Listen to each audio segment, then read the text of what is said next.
जी हाँ दोस्तों, स्वागत है आपका इस विजी चैनल में। तो दोस्तों आज की इस वीडियो में बात करेंगे जीबाजी यूनिवर्सिटी के बारे में। जीबाजी यूनिवर्सिटी के first year, second year, third year के एग्जाम फॉर्म, परीक्षा फॉर्म हमें कैसे भरना है, पूरी इन्फॉर्मेशन को आज के इस वीडियो के माध्यम से देखने वाले हैं कि जीबाजी यूनिवर्सिटी के फर्स्ट ईयर के, सेकंड ईयर के या थर्ड ईयर के परीक्षा फॉर्म कैसे भरे जाते हैं। अगर आपने ये वीडियो देख लिया तो पूरी इन्फॉर्मेशन आपको अच्छी समझ में आ जाएगी। जीबाजी यूनिवर्सिटी के BA BCom PSC के परीक्षा फॉर्म के बारे में पूरी जानकारी देखेंगे। तो इसके लिए सबसे पहले क्या करना है, आपको गूगल पर चलना होगा। चलिए गूगल पर चलते हैं हम। जैसे ही आप गूगल पर आते हैं, गूगल पर आकर आपको सर्च करना है जीबाजी MP ऑनलाइन। जैसे ही आप जीबाजी MP ऑनलाइन सर्च करते हैं, आपके सामने फर्स्ट नंबर पर एक लिंक आ जाता है। इस लिंक पर आपको क्लिक कर देना है, जिसमें ग्रीन कलर में लिखा गया होता है jibaji.mponline.gov.in। तो आपको इस वाली लिंक पर ही क्लिक करना है और किसी भी लिंक पर क्लिक नहीं करना है।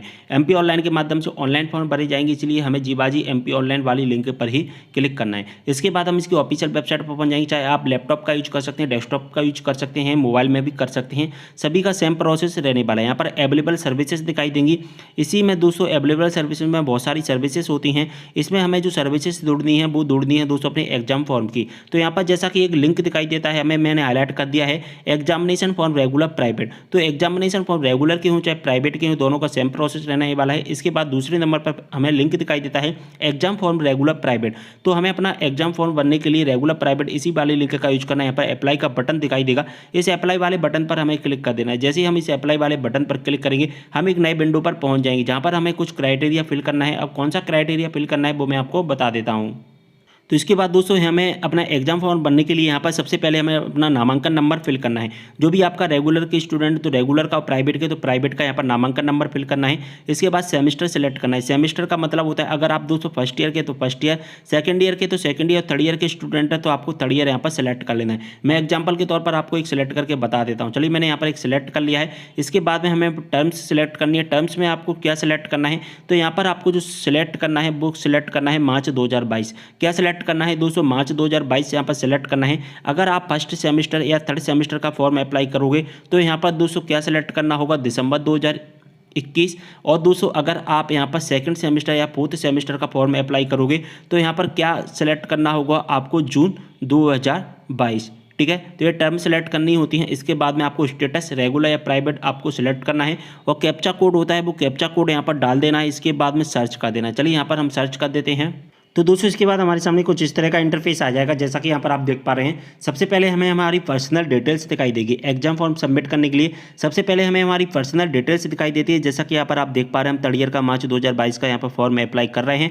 यहाँ पर हमारी पर्सनल डिटेल्स जैसा कि एनरोलमेंट नंबर, नाम, कॉलेज नेम, ये सभी चीज़ें दिखाई देती है। जैसे हम स्क्रॉल डाउन करके नीचे आते तो एग्जाम फीस डिटेल्स हमें दिखाई देगी। अब दोस्तों इसके बाद में हमने फीस डिटेल्स देख लिया, कितनी फीस रहने वाली 2025। अब स्क्रॉल डाउन हमें करना है तो पेपर डिस्क्रिप्शन हमें दिखाई देंगे। हमारे पेपर के डिस्क्रिप्शन, यानी कि पेपर डिस्क्रिप्शन का मतलब क्या है, हमारे कोर्स में जो भी सब्जेक्ट होंगे वो सभी सब्जेक्ट हमको यहाँ पर दिखाई दे जाएंगे। इसके बाद प्रीवियस रिजल्ट का डिस्क्रिप्शन दिखाई देगा। अगर आप थर्ड ईयर के स्टूडेंट हैं तो यहाँ पर फर्स्ट ईयर और सेकंड ईयर का डिटेल्स हमको दिखाई दे जाएगा। अगर दोस्तों आप सेकंड ईयर के स्टूडेंट होंगे तो यहाँ पर केवल फर्स्ट ईयर का दिखाई देगा, और अगर आप फर्स्ट ईयर के होंगे तो यहाँ पर कुछ भी चीज़ें नहीं दिखाई देंगी। चलिए मैं आपको बताता हूँ। तो जैसा कि यहाँ पर आप देख पा रहे हैं, फर्स्ट जो हम सेकंड ईयर का अगर अप्लाई करते हैं तो हमारे सामने इस तरह का इंटरफेस आता है। जैसा कि देख पा रहे हैं, हम फर्स्ट ईयर का स्टूडेंट का यहाँ पर डिटेल्स दिखाई देता है हमें। जब हम सेकंड ईयर का जो सेकंड ईयर का अप्लाई करेंगे तो अगर आप फर्स्ट ईयर का अप्लाई करोगे तो यहाँ पर कुछ भी चीज़ नहीं दिखाई देगी। जैसा कि देख पा रहे हैं, पेपर डिस्क्रिप्शन के बाद में यहाँ पर आपको कुछ भी चीज़ें नहीं दिखाई देगी। ठीक है, क्योंकि प्रीवियस रिजल्ट अभी है ही नहीं है आपका, तो क्या दिखाई देगा। तो अगर हम थर्ड ईयर के हैं तो फर्स्ट और सेकंड ईयर का दिखाई देता है। अब यहाँ पर आपको क्या करना है, सर्टिफाइड डेट पर चेक मार्क कर देना है। इसके बाद सबमिट कर देना है। ठीक है, हाँ यहाँ पर हम सबमिट कर देते हैं कि स्टूडेंट का। तो जैसा कि यहाँ पर आप देख पा रहे हैं, हमने सबमिट कर दिया। जैसे हम सबमिट करेंगे तो सबसे पहले हमें ट्रांजैक्शन डिटेल्स दिखाई देगी। ट्रांजैक्शन डिटेल्स में क्या दिखाई दे रहा है, एप्लीकेशन स्टेटस में your exam form payment has not been done, यानी कि अभी हमारा पेमेंट कंप्लीट नहीं हुआ है। और यहाँ पर एप्लीकेशन नंबर हमें दिखाई दे जाएगा। इस एप्लीकेशन नंबर को कहीं पर नोट डाउन करके रख लेना है, जिसे भविष्य में काम आने वाला है। आपकी टोटल फीस कितनी रहने वाली, टोटल फीस, और इसके बाद में स्टूडेंट डिटेल्स, वही चीज़ें दिखाई दे जाएंगी। अब यहाँ पर कुछ नहीं करना है, आपको डायरेक्टली सबसे नीचे आते जाना है। ठीक है, हम डायरेक्टली सबसे नीचे आ जाएंगे, और जैसे ही हम सबसे नीचे आते हैं तो यहाँ पर हमें सबसे लास्ट में दो ऑप्शंस दिखाई देंगे। एक तो प्रिंट का दिखाई देगा और एक प्रोसीड टू पेमेंट का दिखाई देगा। तो हमें प्रोसीड टू पेमेंट वाले ऑप्शंस पर क्लिक करना है, और जैसे हम इस पर क्लिक कर देते हैं तो हमारे सामने कुछ इस तरह का इंटरफेस आ जाएगा। यहाँ पर net banking, debit credit card, IMPS, UPI wallet जिसके माध्यम से आपको पेमेंट करना है उसके माध्यम से आप अपना पेमेंट कर सकते हैं। तो यहाँ से हम अपना पेमेंट कर देते हैं जल्दी से। अब जैसे ही आपका पेमेंट कंप्लीट हो जाएगा तो आपके सामने ट्रांजैक्शन डिटेल्स आ जाएंगी। अब ट्रांजैक्शन डिटेल्स में आपको क्या दिखाई देगा, आपका एप्लीकेशन नंबर, नेट बैंकिंग और आपने ट्रांजैक्शन आईडी, जिस आईडी से आपने पेमेंट किया है, चैनल आईडी, किस तारीख को पेमेंट किया है, और यहाँ पर आपका QR कोड भी आ जाएगा। इस QR कोड को स्कैन करके आप अपनी डिटेल्स भी चेक कर पाएंगे।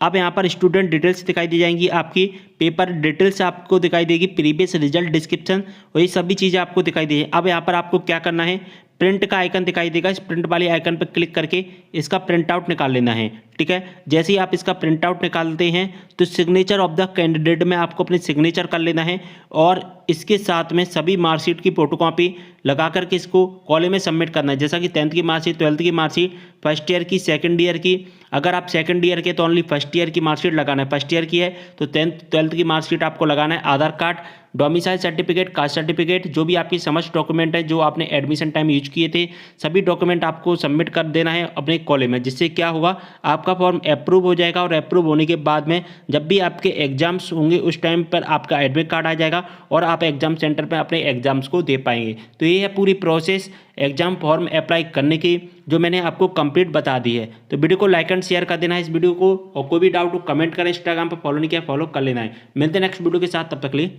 बाय।